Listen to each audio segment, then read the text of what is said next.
يا مساء الفل عليكم حبايبي، ازيكم عاملين ايه؟ وحشتوني. معلش بقى لي فتره كبيره كده ما طلعتلكوش بسبب ظروف كده، الحمد لله عدت على خير. فحبيت بقى لما ارجع لكم مره تانية ارجع لكم بالحلو كله، وان شاء الله الفتره الجايه هرجع لكم بفيديوهاتي تاني من جديد. انا امنيه سامي من قناه وصفات سهله وسريعه. اللي لسه اول مره يشوفني ما ينساش يعمل لايك وسبسكرايب عشان يوصلك كل جديد. وصفتنا بقى للنهارده هي حاجه كده رهيبه، الشوكولاته السبريد. تتعمل بقى في السندوتشات، تتعمل على الحلويات، بجد طعمها خطير. مش هضحك عليكم واقول لكم المره دي هي وصفه موفره.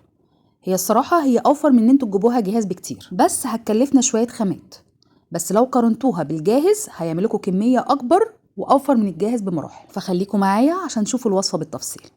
اول حاجه بنجهز حله على البوتاجاز وننزل عليها بكوبايه كبيره من اللبن، وهننزل عليهم ب3 معالق كبار من الكاكاو الخام. انا بجيب كاكاو الخام الغير محلى من عند العطار. افضل نوع بتطلبوه هو النوع الاسباني، بيبقى طعمه حلو جدا. طبعا الكاكاو ده بيفرق طبعا في طعم الشوكولاته، لازم يكون نوع كويس قوي علشان طعم الشوكولاته تبقى حلوه. طبعا بما ان كاكاو غير محلى فهنزل عليه معلقتين كبار من السكر، واقلبهم كويس جدا على البوتاجاز زي ما انتم شايفين كده، بحيث الكاكاو يدوب خالص. واول ما الكاكاو بيدوب معايا خالص ويغلي بقفل عليه وبنزل ب4 مكعبات من الشوكولاته الخام. طبعا سخونيه الكاكاو اللي انا عملته دون بيساعد الشوكولاته المكعبات انها تدوب بكل سهوله. هنا زي ما انتم شايفين بنزل كوبايه لبن تانية في الخلاط، والخليط بتاع الكاكاو ده اسيبه يبرد خالص، ما احطوش في الخلاط دلوقتي وهو سخن، وانزل عليه فوق كوبايه اللبن. طبعا الهدف من ان انا ما بنزلش كاكاو وهو سخن عشان ما يبوظش الخلاط. هنا بقى المكون الاساسي بتاعي اللي بيدي نكهه البندق، اللي هو كيس نسكافيه بنكهه البندق. بنزل بكيس واحد. طبعا لو عايزين تعززوا الطعم اكتر بتنزلوا بكيسين، بس انا الصراحه استكفيت بكيس واحد، بيدي نكهه كويسه جدا. بعدين بنزل بكيسين صغيرين من اللبن البودر. لو عندكم اللبن البودر سايب فهتنزلوا ب5 معالق كبار من اللبن البودر. وبعدين بنزل بكيس من كريم شانتيه.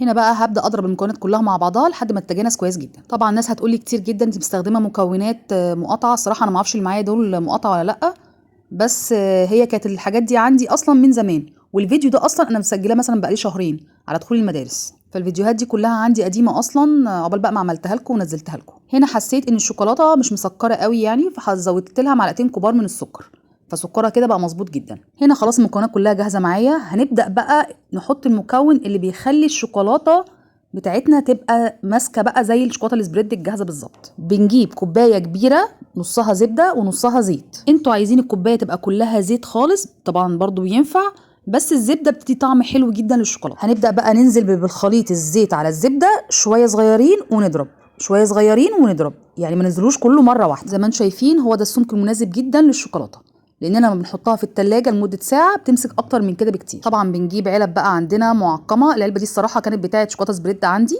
هي وزنها كيلو بالظبط. فانتوا زي ما انتم شايفين كده الكميه دي كلها عملت لي حوالي كيلو ونص من الشوكولاته السبريد. زي ما انا قلت لكم هي اي نعم استخدمنا شويه خامات، بس كتوفير هو اوفر من بره بكتير، وبترمي لي كميه اكبر بكتير من اللي بجيبها من بره. هنا بعد ما حطيتها في الثلاجه لمده ساعتين شايفين سمكها بقى عامل ازاي. سمكها زي ما انتم شايفين تقل معايا اهو زي الجاهز بالظبط، وكل ما بتحطوها في الثلاجه اكتر كل ما تمسك اكتر من كده. طبعا الشوكولاته دي عشان ما فيهاش اي مواد حافظه فبنحتفظ بيها في الثلاجه من مده 3 اسابيع لشهر. لو انتوا بقى استهلاككم ليها مش كتير وهتقعد معاكم اكتر من شهر فبتحتفظوا بيها في الفريزر. بس لما بتحطوها في الفريزر لفتره طويله يعني بتبدا تفصل عن بعضها، فاول ما بتطلعوها من الفريزر وتفك معاكم هتبداوا تضربوها ضربه تانية في الخلاط هترجع لقوامها الطبيعي تاني. بجد يا جماعه طعمها خطير جدا، طعم البندق بيبقى واضح فيها جدا جدا، وهتوفر معاكم جدا لو انتوا جبتوها جاهزه. بالكميه اللي انا عاملاها دي هتكلفكم مبلغ اكتر بكتير، فتشجعوا واعملوها يلا في البيت. هتوفر عليكم كتير جدا، وهتبقى طول الوقت عندكم في الفريزر عندكم شوكولاته تساعدكم تعملوا بيها حلويات. من الاخر مش هتحتاجوا تشتروها جاهزه من بره تاني، وبتنفع لسندوتشات الولاد في المدرسه. بجد طعمها بجد بيبقى خطير. وبكده تكون وصفتنا النهارده خلصت. يا رب تكون عجبتكم، ولو عجبتكم ما تنسوش تعملوا لايك عشان ده بيفرق معايا كتير. مستنيه كومنتاتكم عشان ده بيشجعني انزل لكم فيديوهات كتير. واللي نفسه في اي وصفه او اي اكله يكتب لي في الكومنتات وان شاء الله انا انفذها له. واللي بيتفرج علي لحد دلوقتي ولسه ما عملش اشتراك يا يعمل لي سبسكرايب عشان يوصلك كل جديد. واستنوني ان شاء الله المره الجايه في اكله جديده ووصفه جديده. سلام.